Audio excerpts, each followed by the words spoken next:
জ্যোৎস্না ভেজা রাতে টয় ট্রেনে চড়ে দার্জিলিংয়ের সেই পাহাড়ি পথে ভ্রমণ করার সুযোগ মিললে কেমন লাগবে কখনো ভেবে দেখেছেন? ভাবছেন এটাও কি সম্ভব? এমনই এক রোমাঞ্চকর টয় ট্রেন যাত্রা শুরু করতে চলেছে দার্জিলিংয়ের হিমালয়ান রেলওয়ে। স্পেশাল এই টয় ট্রেন যাত্রার নামও ঠিক হয়ে গিয়েছে, দ্য কুইন্স এস্কেপ। এমন নামকরণের পিছনেও রয়েছে ইতিহাসের ছোঁয়া। একবার কোচবিহারের রাজকুমারী তথা রাজস্থান জয়পুরের মহারানী গায়ত্রী দেবী দার্জিলিং যাওয়ার নিমন্ত্রণ পেয়েছিলেন। দেশ তখনও স্বাধীন হয়নি। এক ব্রিটিশ আমলার কাছ থেকে ওই অনুষ্ঠানে যাওয়ার নিমন্ত্রণ পান তিনি। কিন্তু যাবেন কি করে? তখন তো আর প্লেন ছিল না যে টুক করে পৌঁছে যাবেন। শেষ পর্যন্ত রাতের টয় ট্রেনে করে তিনি দার্জিলিংয়ের ওই পার্টিতে যোগ দেন।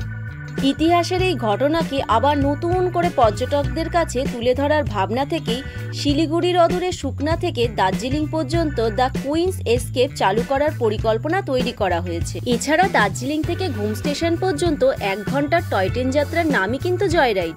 এখন প্রায় সারা বছরই টিকিট মেলে।